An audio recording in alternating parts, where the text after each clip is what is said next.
자, 잘 지내셨죠? 자, 오늘도 우리 같이 찬송하고 화상으로 성경 공부 시작합니다. 복음성과 은혜라는 주제와 관련해서 한 세 곡 같이 불러보실까요?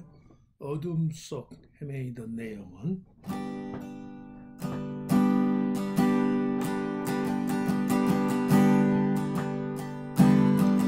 어둠 속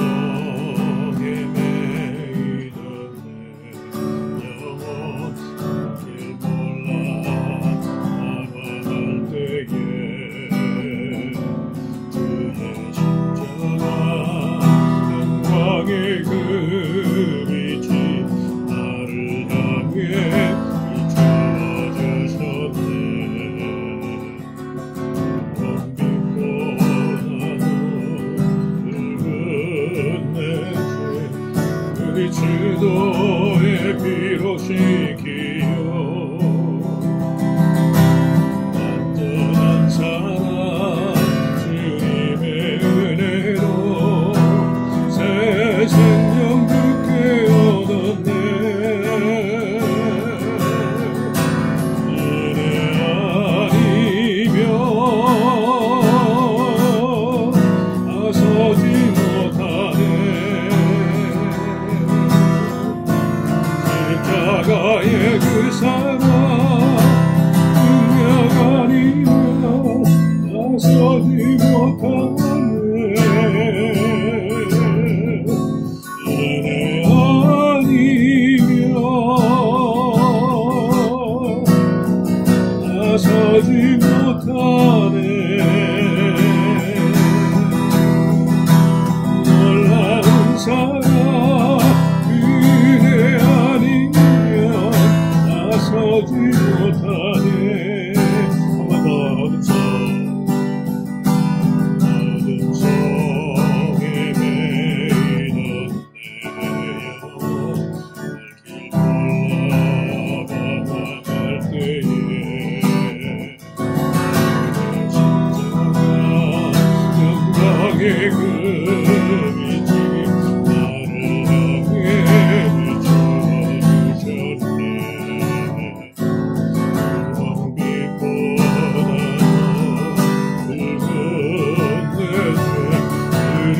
그리스도의 피로 씻기요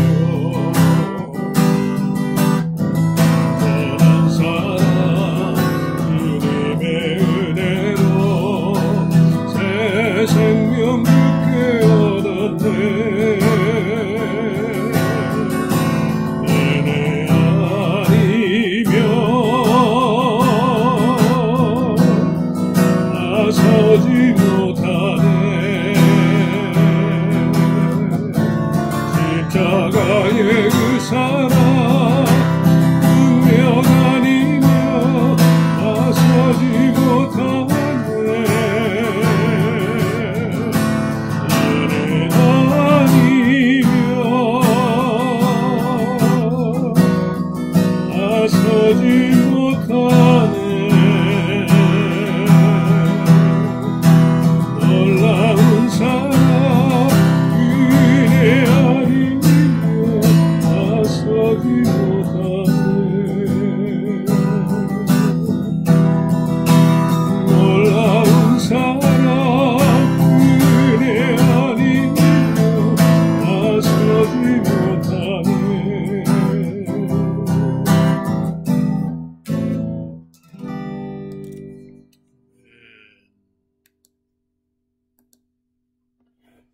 은혜로다.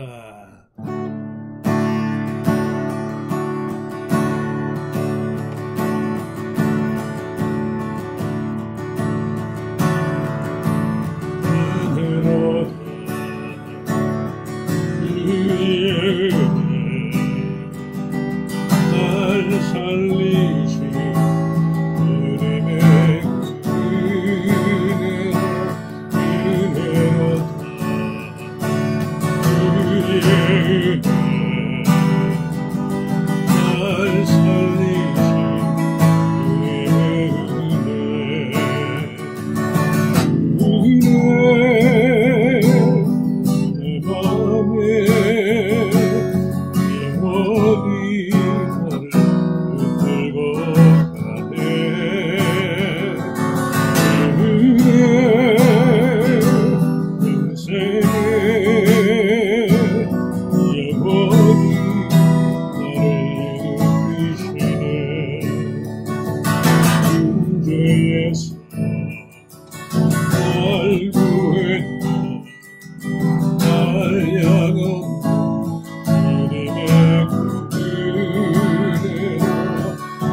필요 날 살렸네 주냥 못한 주님의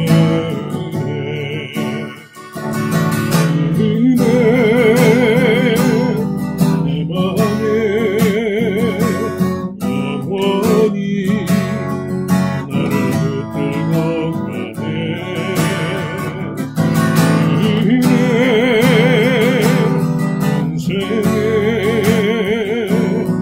영원히 나를 일으키신 은혜 은혜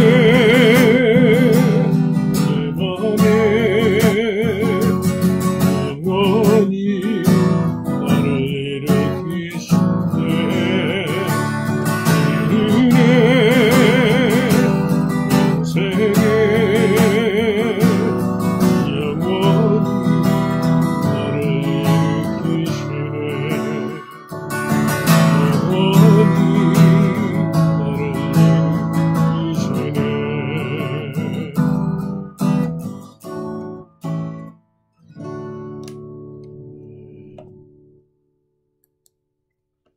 자, 마지막으로 내가 누려왔던 은혜 무엇일까요?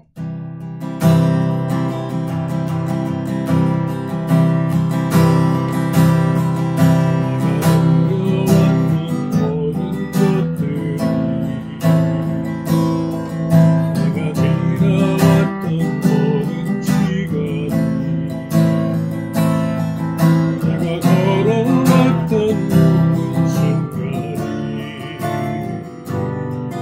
당연한 것 아니라 은혜였어 마치 내가 뜨고 저녁에 너를 고백한 향기와 가을의 열매 변하는 계절의 모든 순간이 당연한 것 아니라 은혜여서 모든 것이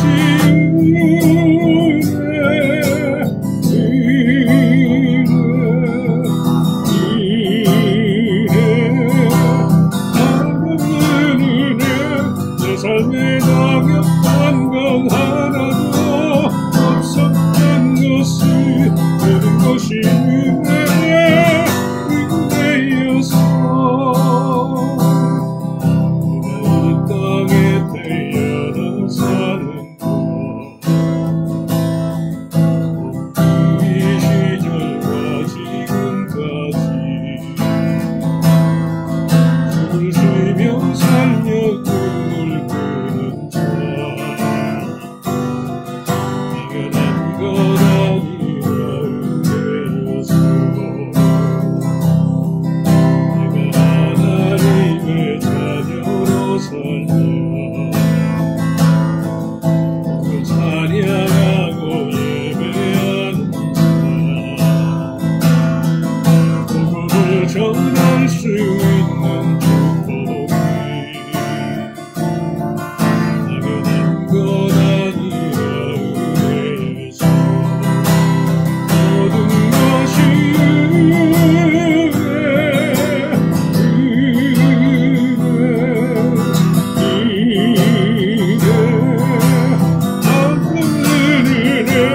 내 삶에 당연한 건 하나도 없었던 것이 모든 것이 은혜였어 모든 것이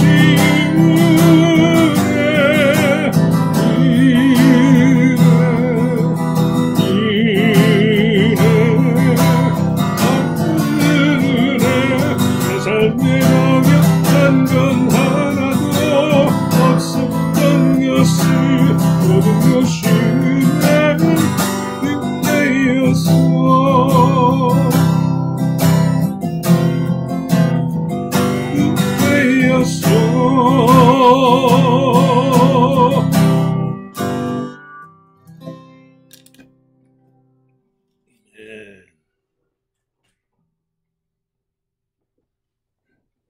자, 우리 한번 기도하고 시작하실까요? 하나님 감사합니다. 오늘 또 좋은 날을 주시고 또 화요 성경 공부 또 화상으로라도 함께 모이게 하여 주심을 감사합니다. 이 시간을 통하여 큰 유익이 있게 하시고 어려운 때를 사는데 눈앞에 보이는 현실만 보면 믿음과 또 소망, 사랑 이런 그리스도인의 성품을 유지하는 것이 심히 어려운 그런 때지만 또 그럼에도 불구하고 우리의 믿음 안에서 우리가 바로 서기만 하면 하나님은 모든 것을 감당할 수 있는 충분한 은혜를 주신 줄 믿습니다. 지나온 날도 하나님 은혜가 함께 했고 지금도 주의 은혜 가운데 우리가 살고 앞으로도 하나님 은혜가 우리를 이끌어갈 줄 믿습니다. 은혜에 대한 깊은 신뢰를 갖고 또 어려운 때일수록 더 진리의 말씀 변함이 없고 치우침이 없는 하나님의 말씀에 깊이 뿌리를 내리는 우리들 모두가 되게 하시고 또 그런 바람과 또 다짐으로 이 시간 함께 말씀을 배우는 시간에 참여하는 우리들 모두에게 주님의 은혜를 더하시고 지혜와 또 깨달음의 영을 주시고 또 깨닫는 대로 실천할 수 있는 그런 다짐의 영도 하나님 허락하여 주시옵소서. 시간 내내 주님께서 우리와 함께 하실 줄 믿사옵고 감사함이 예수님의 이름으로 기도하옵나이다. 아멘. 자,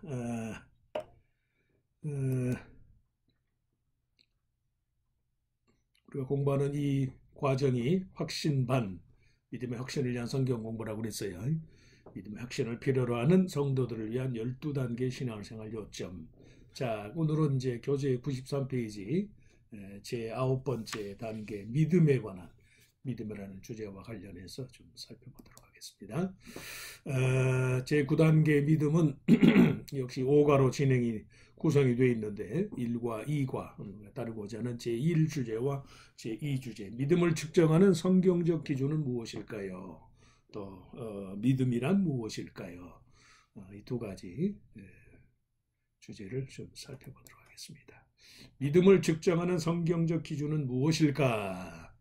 우리들 각자의 영적인 성장을 측정할 필요성이 있다. 믿음 생활 하다 보면 우리 스스로 과연 우리가 바르게 영적으로 성장하고 있는가, 우리 자신을 포함해서 또 다른 사람들에 대해서도 무슨 비난이나 무슨 비교적인 우월감이나 열등감 그런 걸 논하자는 게 아니고 꼭 필요한 부분에서 마땅한 결과를 이룩하였는가. 신체적으로도 그렇고 아이들이 성장해가는 과정에 겉보기는 또 멀쩡한 것 같아도 아이들이 또 심리적인 것도 그렇고 이렇게 골고루 전인격적으로 성장해가는가 그런 걸 많이 살피고 부모가 그러는 것처럼 신앙생활도 꼭 필요한 부분에서 하나님께서 원하시고 또 성경 말씀을 통해서 우리에게 제시한 대로 우리 믿음의 성장이 잘 이루어지고 있는가. 그런 면에서 영적인 성장을 조금은 좀 계획적이고 의도적으로 우리가 살펴보고 점검해야 할 필요가 있다. 대표적인 말씀이 고린도전서 13장 13절 잘 아시는 말씀. 같이 읽어보실까요? 그런즉 믿음, 소망, 사랑 이 세 가지는 항상 있을 것인데 그 중에 제일은 사랑이라. 교회 구성은 각자가 그리스도가 아닌 자기 자신에 대한 관심에 지나친 나머지 주님의 영광과 그의 뜻을 따라 섬기지 않고 그들 각자의 영광과 성취욕을 추구하는 일을 방지하기 위해서. 그래서 믿음, 소망, 사랑 이 세 가지가 항상 있을 것인데 그 중에 제일은 사랑이라 한 고린도 교회를 향한 사도 바울의 권면의 말씀, 그걸 생각하면서 우리가 잘 아는 것처럼 고린도 교회는 은사도 많고 고린도 전서와 후서에서 사도 바울이 시작한 것처럼 은사도 많고 봉사도 많이 했고 그런데도 불구하고 고린도 교회의 내부적인 면, 교인들의 내면적인 것을 보면 또 은사가 많은 만큼 또 그만큼 교회 내에 분열과 또 여러 가지 문제의 소지들이 많아서 그래서 또 그런 면에서는 고린도 교회가 모든 시대를 통틀어서 어떤 교회의 어떤 하나의 뭐라 그럴까요? 전형적인 그런 예가 될 수 있죠. 이제 고린도 교회, 그런 고린도 교회의 사도 바울이 당부했던 말씀 중에 하나가 믿음, 소망, 사랑. 그 중에 제일은 사랑이라. 그래서 고린도 교회에 바울이 권면한 이 바울의 권면을 하나의 영적 생활의 점검 원리로 삼아서 고린도 교회뿐만 아니라 모든 시대와 모든 교회, 모든 교인들의 영적인 건강을 측정하는 잣대와 같은 것이다. 무엇이? 믿음, 소망, 사랑 이 세 가지가 그런 면에서 믿음을 측정하는 성경적 기준을 우리가 이해할 수 있어요. 뭐 그 고린도 지금 읽은 13장은 물론이고 그 바울의 신약 성경 가운데 바울의 서신 중에 보면 그 믿음, 소망, 사랑 이 세 가지를 교회와 혹은 교인 각자의 영적인 성장의 하나의 그 바로미터, 그 기준으로 삼는 그런 성경 구절들이 많이 나와요. 고린도서 13장 13절, 골로새서 1장, 뭐 데살로니가 전서 쭉 이렇게 여기 있는 말씀들이다. 그 중에서 그 고린도전서 13장 외에 다른 한 군데만 우리가 예를 들어 살펴보면 고린도전서 1장, 골로새서 1장 3절 5절 같이 읽어보실까요? 우리가 너희를 위하여 기도할 때마다 하나님 곧 우리 주 예수 그리스도의 아버지께 감사하노라. 이는 그리스도 예수 안에 너희의 믿음과 모든 성도에 대한 사랑을 들었으며 너희를 위하여 하늘에 쌓아둔 소망으로 말미암음이니 곧 너희가 전에 복음 진리의 말씀을 들은 것이라.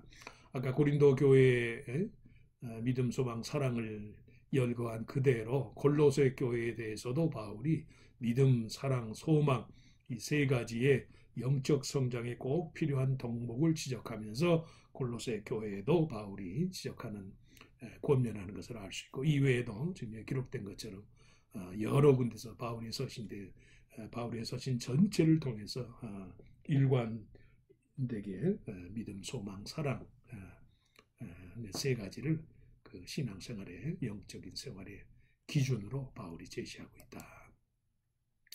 그런 의미에서 믿음을 측정하는 성경적인 잣대 세 가지, 믿음을 측정하는 성경적인 잣대, 믿음과 소망과 사랑이라고 그랬는데 그 세 가지 의미를 좀 나름대로 살펴보시면 믿음이라고 말할 때 그 믿음은 무엇이냐? 하나님과 그의 말씀을 신뢰하는 것이다. 믿음이 뭡니까? 성경적인 관점에서는 믿음이란 하나님의 말씀을 신뢰하는 것이다. 하나님의 말씀을 그분 자신으로 여기면서 그것에 따라 행하는 것이다. 믿음이 뭡니까? 하나님의 말씀을 하나님 자신으로 여기면서 그것에 따라 행하는 것이다. 하나님 믿는다고 말할 때 하나님 믿는다는 믿음의 그 유형, 믿음의 동기가 여러 가지예요. 그러나 성경이 그 바르게 천명하는 믿음의 정의, 성경적인 믿음의 정의라는 것은 하나님의 말씀을 곧 하나님 자신처럼 신뢰하는 것이다. 당연한 거지. 하나님은 영이신 분이니까 눈에 보이지 않지만 그럼 그 하나님을 믿는다는 건 뭘 말하는가? 하나님의 말씀을 하나님 자신으로 믿는 것이 그게 믿음이란 말이에요. 굉장히 추상적이고 믿음하게 되면 그냥 뭐예요? 그냥 우리 경험이나 어떤 주관적인 그런 어떤 현상만을 우리가 의식하기 쉬운데 바르게 알아야 할 것이 믿음의 정의는 하나님의 말씀을 신뢰하는 것이다. 바꿔 말해서 신앙생활을 하면서 하나님을 믿는다고 하면서 믿음 신앙생활의 내용에 있어서 하나님의 말씀에 대한 신뢰가 없다면 예를 들어서 말씀보다 자기 감정이나 무슨 지식이나 또 무슨 세상 사람들의 무슨 평가나 여론이나 이것만을 그걸 예를 들어서 더 우선시한다면 그 사람의 믿음은 온전하지 않은 것이죠. 믿음이란 철저히 하나님의 말씀을 그분처럼 그의 말씀을 곧 그분 자신으로 여기면서 그것에 따라 행하는 것이다. 또 소망이란 미래를 영생의 관점으로 바라보는 것이다. 구체적으로 그것은 그리스도께서 그의 백성들을 위해 다시 오실 것을 기대하는 복된 소망을 말한다. 소망이라는 말도 굉장히 추상적이기가 쉬운데 소망의 구체적인 의미는 그렇다. 디도서 2장 13절 말씀, 복스러운 소망과 우리의 크신 하나님 구주 예수 그리스도의 영광이 나타나심을 기다리게 하셨으니. 복스러운 소망, 이 소망의 내용이 무엇입니까? 구주 예수 그리스도의 영광이 나타나신 그리스도의 재림을 희망한다는 말씀입니다. 이 세상에 속한 허망한 것들의 즐거움 대신 그리스도의 재림을 기반으로 하는 영원성의 관점에서의 참 즐거움을 추구하는 것이다. 성도로서 내가 지금 이 세상에 살면서 내 삶 속에 가장 의미가 있고 보람이 있고 성취감이 있고 참된 즐거움이 무엇입니까? 예수 그리스도의 재림을 전제로 인간의 삶이라는 것이 보이는 현실이다가 아니고 영원한 생명, 영원한 나라로까지 이어지는 것이다. 그런 영생의 의미를 추구하는 영원한 생명의 증거로 곧 그리스도께서 재림을 약속하셨어요. 그리스도께서 이 세상 마지막 날 다시 오신다라는 건 이 세상이 이 세상 자체로 끝나는 게 아니라는 거지요. 성경이 약속한 대로 예수 그리스도의 재림과 더불어서 새 하늘과 새 땅이 펼쳐질 것이니까 그 하나님 나라의 도래, 물론 예수 그리스도는 현재적으로 하나님의 통치를 받는 삶을 살고 있지만 그것의 완전한 성취는 그리스도의 재림과 더불어서 이루어질 것이니까 그런 마음으로 영생의 의미를 추구하면서 미래를 영생의 관점으로 바라보는 것이 그것이 소망이다. 믿음도 그렇고 소망도 그렇고 보다 더 좀 구체적이 되고 실질적이 되는 것을 알 수 있어요. 그와 마찬가지로 사랑이라는 말도 그냥 단지 애정, 그런 이성적인 어떤 느낌, 이성 간의 사랑 그런 걸 말하는 게 아니고 하나님께서 그를 믿고 따르는 자들에게 베푸시며 그들의 삶 속에서 얼마든지 가능케 하는 무조건적인 사랑을 말한다. 결국 누구의 사랑? 성경이 말하는 사랑이라는 것은 하나님의 사랑, 하나님의 사랑. 인간관계도 마찬가지고 그 사랑이 하나님께서 그를 믿는 자들에게 베풀어 주신 하나님의 무조건적인 사랑이 성도의 삶의 전 영역에 미치는 것이 그게 사랑이다. 자, 그런 뜻에서 믿음을 측정하는 성경적인 잣대 세 가지 잣대라고 할 수 있는 믿음, 소망, 사랑의 의미를 우리가 구체적으로 바르게 이해하는 것이 필요하다. 그래야 우리가 신앙생활의 영적인 상태를 바르게 점검할 수 있으니까 이 삼중의 성경적인 잣대를 사용하여 우리들 각자의 영적 성숙의 과정과 그 상태를 점검할 수 있다. 무슨 시험을 보듯이 그렇게 할 수는 없으니까. 물론 교회 안에 또 무슨 시험 같은 게 제도적인 장치 같은 건 있죠. 예를 들어서 무슨 직분자를 선출한다든지, 무슨 교회 내에 무슨 대표적인 일을 맡는다든지 할 때 객관적인 여러 가지 자격 기준이 있을 것이지만 그러나 개인적으로 하나님 앞에서 우리들 자신의 영적인 성장에 관해 논할 때 그것은 하나님과 나 사이에서 우리가 개인적으로 경험하고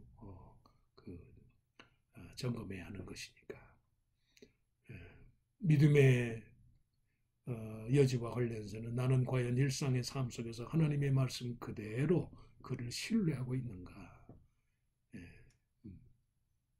다른 사람이 임으로 평가할 건 아니고 자기 스스로 정말 하나님 앞에서 내가 정직하게 나 자신의 믿음을 돌아볼 때 아까 말씀한 것처럼 그냥 막연히 추상적이거나 그냥 내 위주가 아니고 정말로 하나님의 말씀을 하나님처럼 믿고 그 말씀에 따라 내가 하나님께 복종하는 마음으로 하나님의 말씀에 대한 인격적인 차원하는 그런 복종과 실천과 하나님의 말씀 앞에서 항상 나 자신을 살펴보는 내 삶의 모든 그런 기준과 삶의 어떤 표준을 하나님의 말씀으로 정하고 있는가?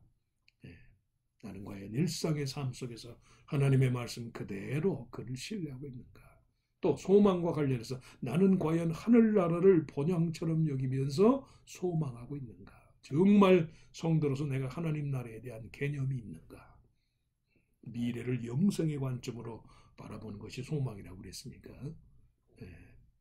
우리 스스로 내가 얼마만큼 영원한 나라에 대한 갈망, 세상 모든 이치를 대하는 것이 그저 현재가 다가 아니라 미래, 영원한 미래의 관점에서 오늘의 의미를 내가 추구하고 있는가?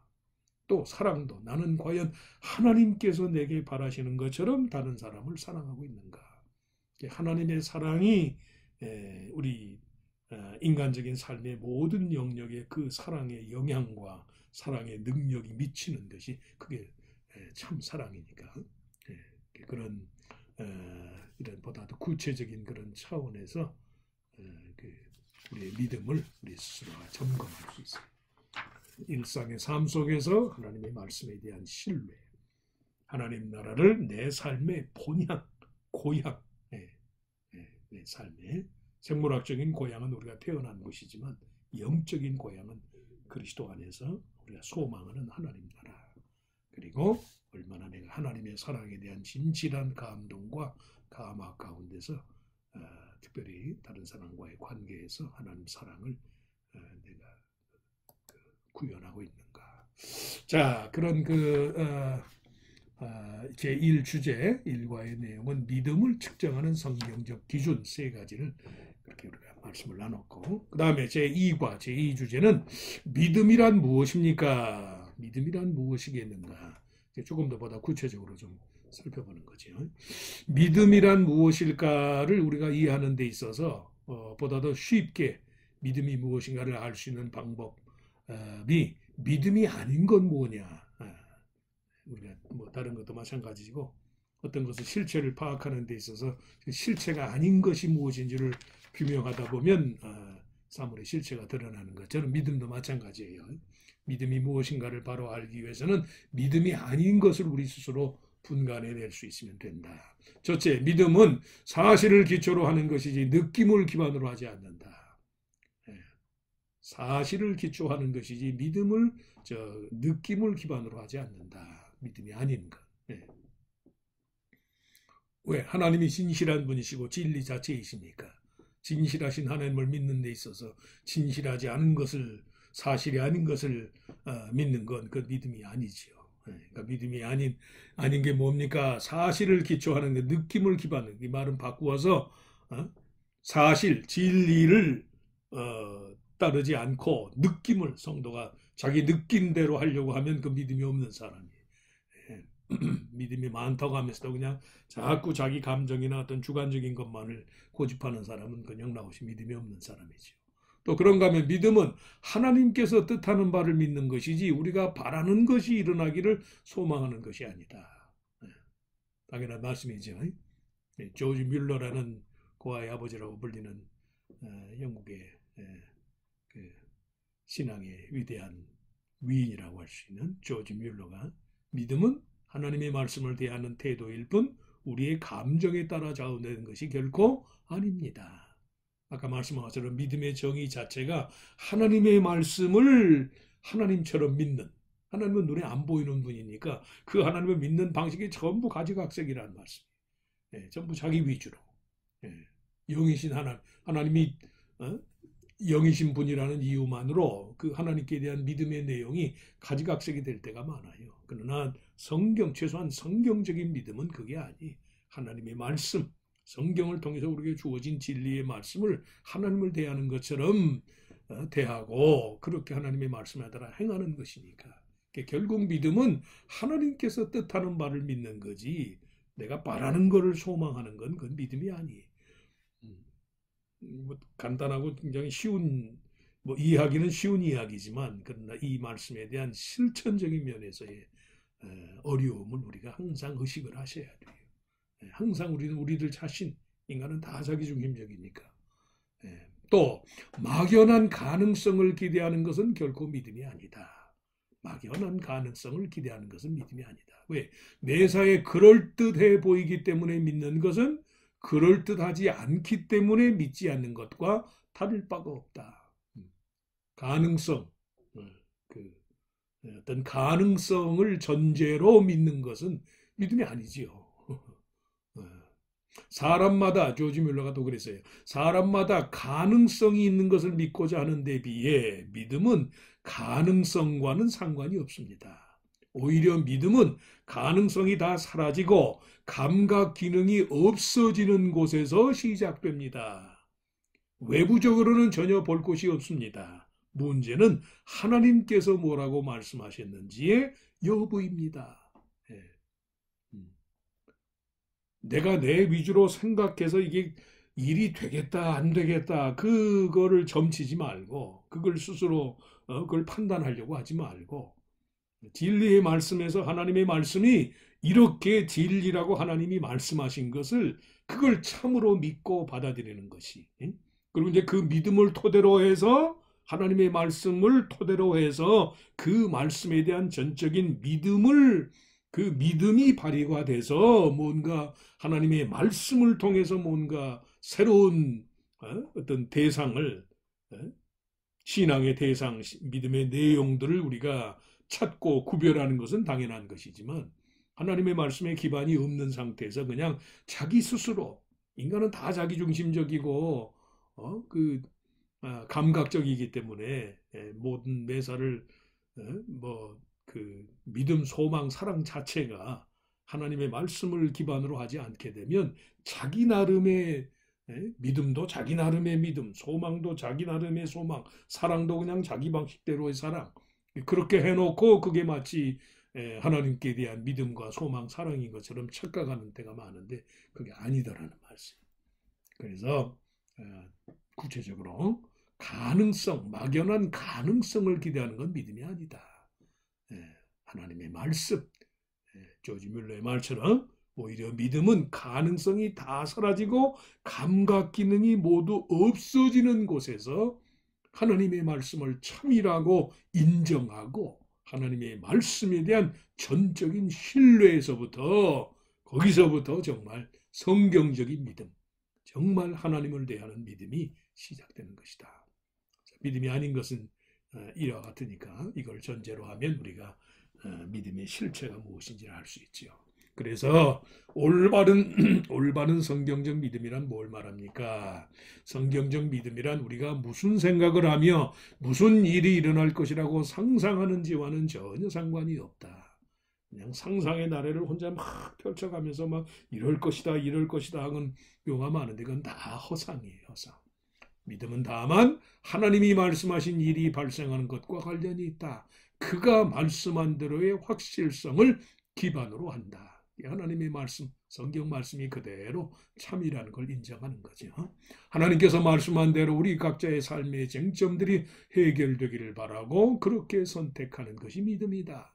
뭔가 삶에 문제가 있을 때에 그걸 내 경험인과 내 위주로 그 해결 방안을 찾으려고 하지 말고 하나님이 말씀한 대로를 믿고 그 믿음의 토대 위에서 일이 해결되기를 바라고 또 그러기 위해서 내가 하나님의 말씀에 대해서 실천적으로 의지적으로 반응을 보이는 것이 그게 정말 믿음을 실천하는 삶이란 말씀입니다. 믿음의 대상은 언제든지 하나님 자신이고 그의 계시된 말씀에 기록된 그대로이다. 절대 내 생각, 내 상상력의 산물이 아니라고 그랬어요. 내가 어떻게 느끼는가는 상관이 없어. 심지어는 내가 내 나름대로 알고 있는 지식을 매개로 해서 내가 판단하고 내가 결론을 내리는 그것도 상관이 없어요. 다만 하나님의 말씀, 우리의 믿음의 대상이 하나님이니까. 하나님께서 말씀한 바를 알지 못하면 참된 믿음은 존재하지 않는다. 말씀에 대한 신뢰가 믿음이라고 그랬으니까. 긍정적인 생각의 효과와 위력이 아무리 커도 하나님이 말씀한 그대로를 믿는 믿음 안에서 스스로 안심하고 내어 맡기는 일이 없이는 믿음의 실체 또한 없다. 긍정적인 생각. 사람마다 다 자기 보호 또 자기 자신에 대한 합리화 그런 자기 정당화에 대한 자기중심적이니까 인간이 자기 정당화 어떤 자기 합리화에 본능적인 욕구가 있어요. 그런 그 욕구에서 비롯된 그 억지로 매사를 뭐 긍정적으로 보려고 한다든지 또 그 반대로 억지로 그냥 모든 걸 비관적으로 보려고 하는 게 다 상관이 없는 거예요. 다만 하나님이 말씀한 그대로를 믿는 믿음 안에서 스스로 안심하고 자기 자신을 내어 맡기는 참된 헌신이라는 것이 무엇을 말하는가? 하나님의 말씀에 대한 믿음이 참된 헌신이에요. 교회에서 이렇게 헌신, 봉사, 무슨 희생하게 되면 막 그냥 뭐 남보다 그냥 뭐든지 막 열심히 하고 남보다 그냥 뭐든지 더 많이 수고하고 이런 것만을 헌신이라고 생각하는데 아니, 정말로 하나님 앞에 믿음으로 헌신한다는 건 하나님의 말씀에 대한 전적인 신뢰, 하나님의 말씀이 참되다는 성경 말씀 그대로의 그 믿음의 의지에 나 자신을 내어 맡기는, 그게 참된 헌신이지 인간의 열심히 그게 무슨 헌신이고 희생인 건 결코 아니다. 그러면 그 믿음을 우리가 어떻게 발견할 수 있습니까? 믿음을 어떻게 발견할 수 있습니까? 그 고린도서 13장 5절에 바울이 고린도 교회에 권면한 말씀을 한번 보시면 우리가 알 수 있어요. 같이 읽어보실까요? 너희는 믿음 안에 있는가 너희 자신을 시험하고 너희 자신을 확증하라. 예수 그리스도께서 너희 안에 계신 줄을 너희가 스스로 알지 못하느냐? 그렇지 않으면 너희는 버림받은 자니라. 믿음을 어떻게 발견할 수 있습니까? 믿음 안에 있는지 너희 자신을 시험해보라. 너희 자신을 시험하고 너희 자신을 확증하라 그래요. 믿음 안에 있는지 시험해봐라. 그 말은 우리가 하나님과 더불어 사귐을 갖고 있는가? 정말 성경 말씀에 기록된 하나님의 말씀 그대로를 내가 신뢰하고 그 말씀에 방금 전에 말씀한 것처럼 나 자신을 온전히 헌신하고 있는가? 하나님의 말씀에 대한 전적인 신뢰를 통해서 내 모든 생각과 감정과 의지를 하나님 앞에 내어 맡기는 그게 하나님과의 교제예요. 하나님과의 교제. 우리가 하나님과 더불어 사귐을 갖는다 하니까 이게 사귐이라는 게 그냥 인간관계에서 우리가 평등한 차원에서 뭐 기브앤테이크식의 사귐을 생각하는데 아니, 하나님은 창조주시고 우리가 피조물이니까 피조물이 창조주 하나님과 더불어 교제를 갖는다는 건 완전한 헌신과 복종과 완전한 사랑과 믿음, 소망, 사랑의 대상을 하나님께로 하나님으로 삼는 그런 사귐을 말하는 것이니까 그런 차원에서 하나님의 말씀에 대한 전적인 신뢰와 복종이 늘 습관적으로 우리의 삶에 생활화되어 있는가 그걸 한번 살펴봐라. 또 이는 단지 예수님이 살아계시고 그가 우리를 위하여 대신 죽으셨음을 믿는 것 이상으로 올바른 성경적 믿음은 우리의 구원과 관련하여 우리의 신뢰를 그분께 두는 것이다. 우리의 구원과 관련하여. 이것도 역시 사람이 다 자기중심적이니까 하나님의 구원의 약속을 믿는 믿음이 있어서도 사람이 뭐 대개 보면 뭐랄까요, 좀 양심적인 사람들일수록 하나님의 은혜의 능력과 은혜의 공로를 부정하려 드는 그런 경우가 많아요. 자기식의 판단. 내가 이렇게 이런 나를 하나님이 용서하실까? 여러분 자주 말씀한 것처럼 하나님은 성경 말씀을 통해서 그리스도 안에서 우리의 원죄까지 포함해서 모든 죄를 사해 주신다고 그랬는데 본인이 자기 자신을 용서하지 못하고 그 말은 하나님의 그리스도 안에서 하나님의 용서를 받아들이지 못하고 왜 자기가 위주가 되니까 말씀한 것처럼 나름대로 양심적이고 좀 뭐랄까요 좀 하나님 앞에서 어떤 뭐 체면이라고 그럴까, 뭐 자존심이라고 그럴까, 뭐 이런 것이 뭔가 자기 의지가 강한 사람일수록 하나님의 은혜의 약속을 쉽게 받아들이지 못하는 그런 경우가 많이 있는데 그런 것과 관련해서도 올바른 성경적인 믿음은 우리의 구원과 관련해서 우리의 신뢰를 하나님께 두는 것이다. 다른 건 모르지만 인간의 영혼을 구원하는 일은 그건 사람이 할 수 없는 것이니까 최소한 자기 영혼의 구원 문제와 관련해서 그 구원의 전제 조건이라고 할 수 있는 우리의 죄와 허물을 사하는 것과 관련해서 하나님의 말씀에 대한 정적인 신뢰가 작용해야만 한다. 그래야만 그 사람이 믿음이 있는 사람이 정말로 그리스도께서 우리 안에 거하신다면 우리가 믿음 안에 있다는 사실을 알게 된다. 그리스도께서 너희 안에 계신 줄을 너희가 스스로 알지 못하느냐? 그렇지 않으면 너희는 버림받은 자니라. 자기 자신에 대해서는 충실한데 예수 그리스도로 말미암은 하나님의 은혜의 역사에 대해서는, 그 은혜의 공로에 대해서는 믿음이 빈약한 분들이 많은데, 그걸 믿음 생활 하면서도 성도들이 일종의 자기 어떤 내면적인 성실함 같은 것으로 착각하는 그런 잘못이 있으면 안 돼요. 인간적인 성실함으로 우리의 죄를 사할 수 있느냐? 그럴 수가 없어요. 우리의 죄, 영혼의 구원을 전제로 하는 죄를 사하는 권세, 죄를 사하는 자격, 죄를 사하는 능력은 하나님께만 속한 거예요. 하나님이 예수 그리스도 안에서 행하신 그 일, 그 하나님의 역사만이 인간의 죄를 사할 수 있다는 말씀입니다. 성실함으로써 자기 죄를 사함받는 사람은 없어요. 그건 굉장히 뭐랄까 좀 합리적이고 이성적으로 들리지만, 그러나 그 합리적이고 이성적인 것이 구원의 근거가 되지 못한다는 말씀이에요. 그런 차원에서 정말로 우리가 믿음을 간직한다는 것이 무엇이고, 믿음이 있고 없고 여부를 우리가 어떻게 알아볼 수 있는가, 잘 구분할 필요가 있죠. 또 두 번째로 그런 믿음을 어떻게 발견할 수 있는가, 믿음을 발견할 수 있는 두 번째, 요한일서 5장 11절 13절 같이 읽어보실까요? 또 증거는 이것이니 하나님이 우리에게 영생을 주신 것과 이 생명이 그의 아들 안에 있는 그것이니라. 아들이 있는 자에게는 생명이 있고 하나님의 아들이 없는 자에게는 생명이 없느니라. 내가 하나님의 아들의 이름을 믿는 너희에게 이것을 쓰는 것은 너희로 하여금 너희에게 영생이 있음을 알게 하려 함이라. 하나님의 아들, 이 생명이 그의 아들 안에 있고 그랬으니까 그 아들이 있는 자에게는 생명이 있고 하나님의 아들이 없는 자에겐 생명이 없다는 말씀입니다.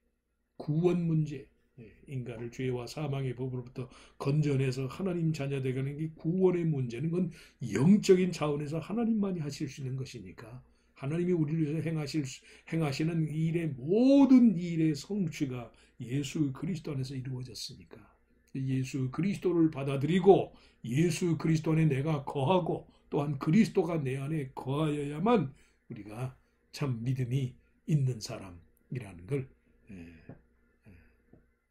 확증할 수 있다는 말씀입니다. 예수님이 우리 안에 거하시면 우리가 영생을 지녔음을 알 수 있다. 그리스도를 진심으로 영접하지 않은 상태에서는 성경적인 믿음을 가질 수도 발휘할 수도 없다. 그래서 믿음의 시작, 믿음의 끝은 그리스도의 영역에 속하는 것이다. 그리스도의 영역. 방금 말씀한 것처럼 아무리 인간적인 차원에서 성실함과 위대함과 무슨 인간적인 차원에서의 무슨 정직함과 의로움, 충성스러움의 여지가 아무리 크다 할지라도 인간의 최선이라는 것이, 인간의 최대치라는 것이 하나님 편에 최소한에도 미치지 못한다. 그걸 거듭 말씀하지만 뭔가 그 자기 의지가 강한 그런 사람들일수록 그 하나님의 은혜의 영역을 인정하는 것이 어려운데, 어떤 면에서는 그렇기 때문에 믿음 자체가 쉽고도 어려울 수가 있어요.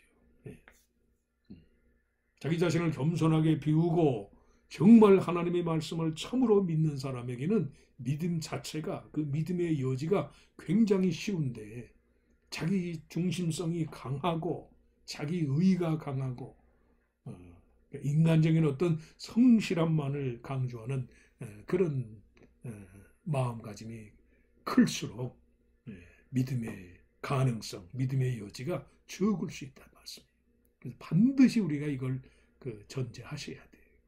여러분 말씀하지만 기독교, 그리스도를 빼면은 기독교 자체가 없어요. 우리의 삶의 터전을 예수 그리스도, 우리의 영혼의 감독이시고 주인이신 그리스도께 삶의 터전을 두는 것이, 그게 기독교니까. 기독교에서 그리스도를 빼면 그 무례니까. 기독교는 곧 그리스도예요. 그리스도. 그래서 믿음은 그리스도의 영역에 속하는 것이다. 믿음은 그리스도의 영역에 속하는 것이라고 그랬으니까 그런 차원에서 믿음의 기원, 믿음은 어디서 생깁니까? 믿음은 어디에서 생깁니까? 이런 믿음을 우리가 어디서 찾을 수 있습니까? 두 가지만 살펴보시죠. 로마서 10장 17절 말씀 같이 읽으실까요? 그러므로 믿음은 들음에서 나며 들음은 그리스도의 말씀으로 말미암았느니라. 이미 앞에서 여러 차례 얘기했지만 성경적인 믿음은 당연히 성경에서 비롯된다. 처음 말씀한 것처럼 우리가 믿음이라고 말할 때 그 믿음은 성경적 믿음을 말해요. 추상적인 그런 게 아니고 인간관계에서 신뢰 뭐 이런 건 그런 걸 말하는 게 아니에요. 성경적인 믿음. 순전한 믿음은 우리가 하나님의 말씀을 들을 때 생긴다.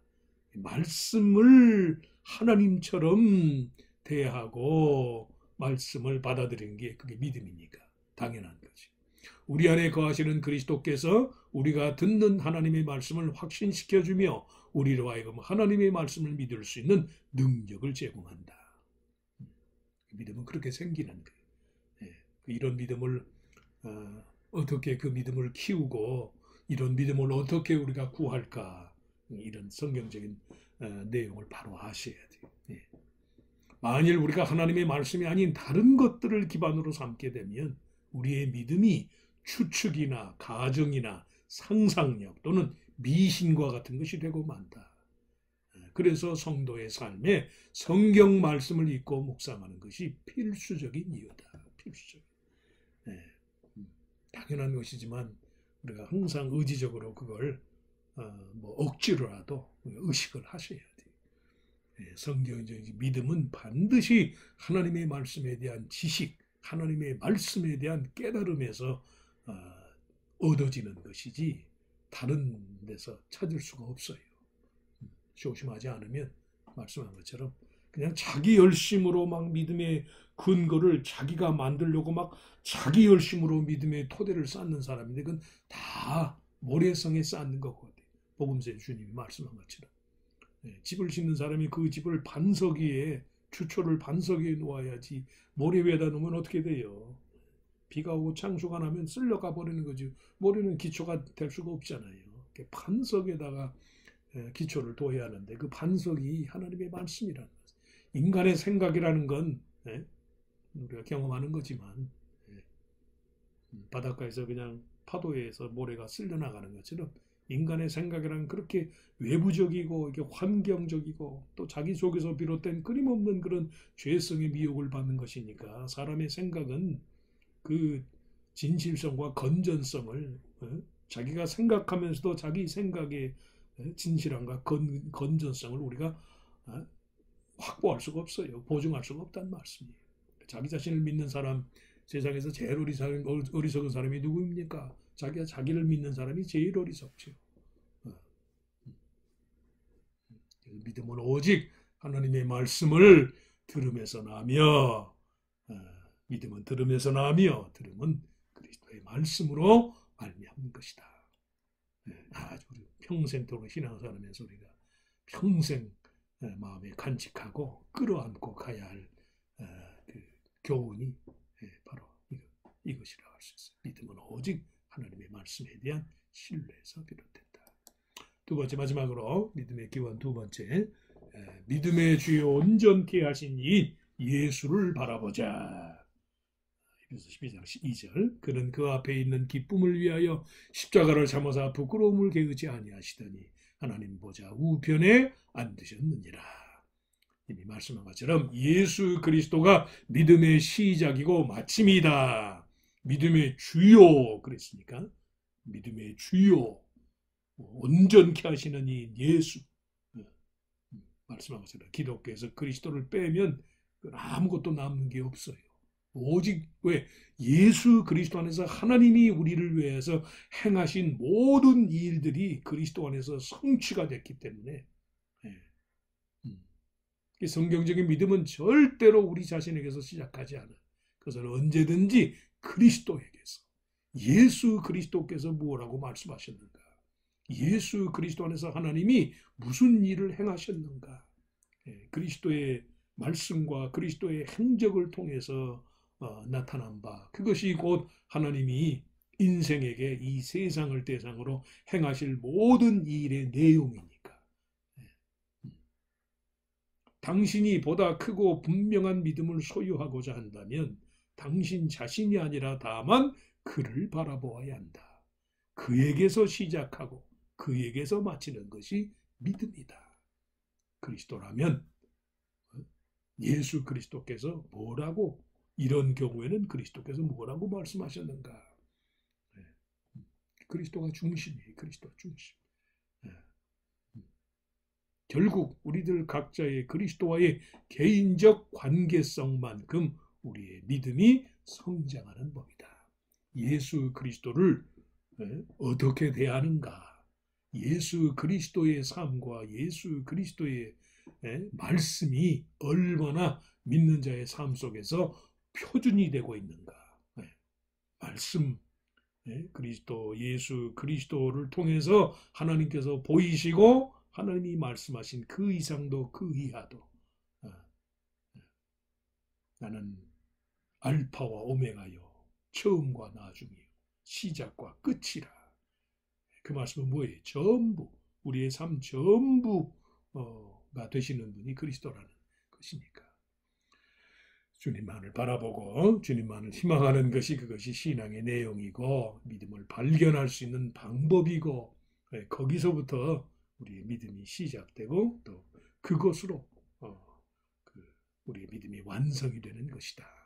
믿음의 시작도 믿음의 끝도 그리스도시다. 그래서 결론적으로 히브리서 12장 2절 말씀이 오늘 우리가 나눈 내용의 결론이라고 할 수 있어요. 한번 다시 한번 읽어보실까요? 믿음의 주요 또 온전케 하시는 예수를 바라보자.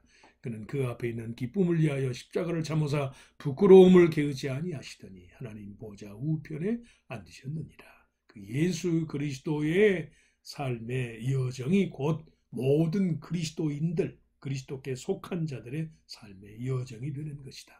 그런 마음으로 그리스도 안에서 하나님이 행하신 일을 항상 삶의 표준으로, 그 이상도 그 이하도 아니, 그 이상도 그 이하도 아니, 그것만큼, 주님만큼, 주님이 말씀하신 만큼, 주님이 우리에게 본을 보이신 만큼.